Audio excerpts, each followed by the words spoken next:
Hi everybody. I'm here today at Pompano-Ely High School, home of the Ely Tigers. This old battleground was the scene of some pretty exciting high school football games in 1987, including one game that decided the state championship in District 14 4A.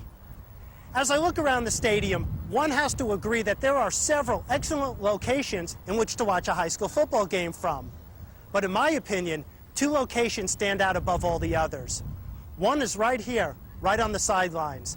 This is where I spent the 1987 season, but probably even a better location than that was in your own living room, as Channel 19 delivered to you the very finest in Broward County high school football action. Let's take a quick look back at some of those top teams from 1987. When you talk about Dillard High School, you're talking about a great winning tradition, and not too many teams in the county have had great success against them. But Jay Sandhouse will be walking the sidelines for us tonight. The Deerfield Beach Bucks have had phenomenal success against Dillard. Well, you know, Al, it seems no matter what sport ever you talk about, whether it's baseball, basketball, football, there's always one team that always can beat another team on a regular basis, and Deerfield Beach has Dillard's number. Out of the last 13 games that they've played against each other, Deerfield Beach has won 11 of them. One of those games was in 1986 when Dillard won the state championship, so that's a blemish they'd like to forget about.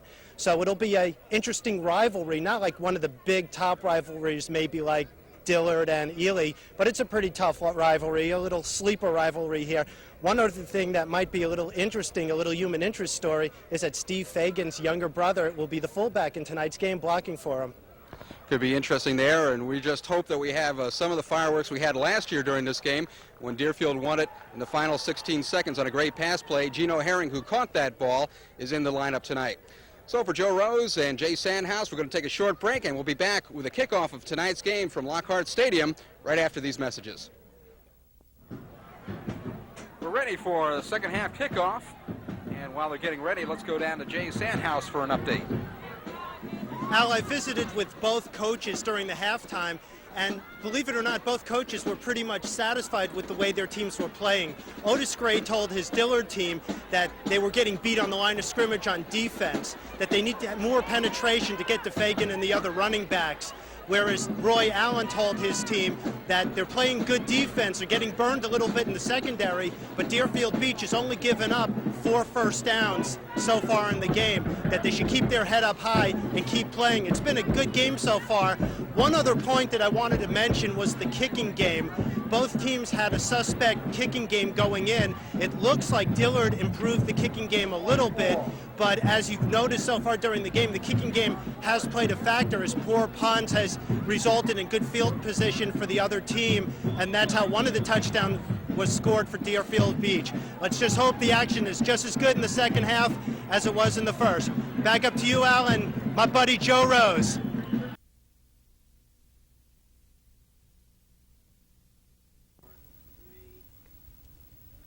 Hi, everybody.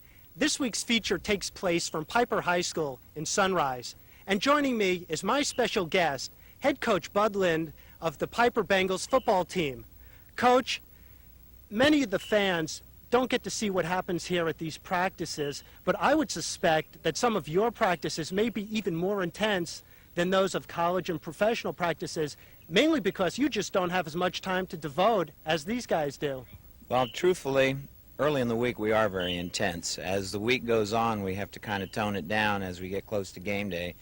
But we're kind of limited with, number one, amount of coaches, and number two, the amount of time we have to spend on them. So they are pretty intense early in the week. Okay, here it is, Friday night, and the game is over. You're all in the locker room. You're all changing, showering to go home. When do you start thinking about your next opponent and planning for the next game? Well, as soon as the game ends, we do video, so we have our video available right there. We hook it up to the VCR, and there are nights where we don't leave the locker room till after midnight because we're taking a look at our mistakes, and then we're deciding what JV coaches we'll send out to scout our next opponents to get at least a second look if we don't have a good film on them. Now, I notice you have 33 players currently on your roster. We did a game last week between Deerfield Beach and Dillard, and they both dressed over 90 people. Is it tough for you to get players for your team? Well, in the area that Piper's located in, we have a little more difficulty than other schools. Football is an important thing to our kids, but We have very high academic standards here at Piper, and we have one of the better advanced programs. So truthfully, a lot of our kids are more into the academic part of school than football style. Okay, let's talk discipline for a minute. We can't talk about college or high school sports without talking about disciplinary action. Is there any involved with your team, and if so, what do you have to go through? Well, we have some very simple rules here. If you don't practice, you don't play, which is kind of difficult with only 33 on the roster and 3 of them out injured right now. Also, my own rule is if you get thrown out of any ball game, regardless of the severity of the incident, you sit the next ball game, and that happened to us in the Jamboree with 30 seconds to go. The starting defensive end got thrown out, but regardless of the fact that it was a Jamboree, he did not play in our first game against South. Okay, Coach, let's take a hypothetical situation, or maybe not a hypothetical situation. You have a game coming up next week. The team you're playing, the offensive line, much bigger than yours, defensive line, much bigger. 1,000-yard runners, they have a great passer. They're favored to beat your team by 30 points. What do you say to these guys? How do you motivate them? What do you say to make them believe that they can actually win this football game? Well, that situation does come up. And matter of fact, we are playing a team that's bigger all over than us, and they do have a 1,000-yard rusher.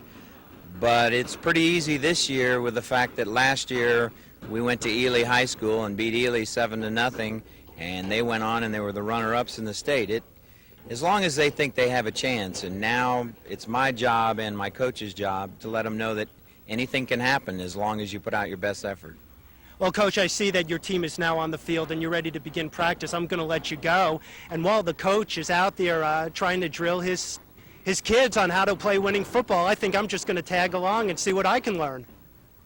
We visited Coach Lind and his team the day before their big game against Taravella.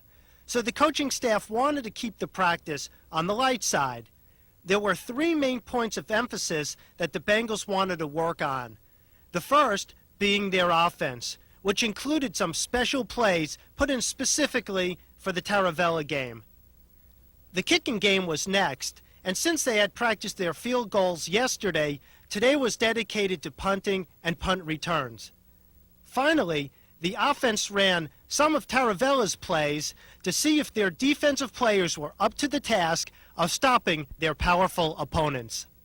Now, I don't know about all of you, but I'm exhausted just watching these guys practice today. And although this feature is only a few minutes long, the truth is the football players have been out here for well over 2.5 hours. And I guess the bottom line to this entire story is simply this. The effort that the football players put forth in every practice, such as the one we've seen today, will be quite evident come game time. And until next time, this is Jay Sandhouse for the Broward County High School Football Report. From Lockhart Stadium in Fort Lauderdale, Florida, Continental Cablevision WCCB Channel 19 Sports presents the 1989 edition of the Broward Pig Bowl. Today's game pits the BSO Heat against the South Florida Legal Eagles. Hi, everybody. I'm Jay Sandhouse. Welcome to today's game. We're expecting a large crowd as well as a large celebrity turnout for a rematch of last year's game, a game in which the BSO team won 35-6. Joining me in the broadcast booth is my partner, Hal Hyman. And Hal, not only are we expecting an intense game on the field here today, the proceeds from today's game will be all donated to charity. You're right about that, Jay. There are 2 worthy charities that will benefit from today's game. The first is the Broward Sheriff's Youth Program, and the other one is the Miami Project for Paralysis, which, as everyone knows, is affiliated with Nick and Mark Bonacani. Well, Hal, both you and I had an opportunity to visit both practices during the course of the week, and as always, the BSO team never at a loss for words.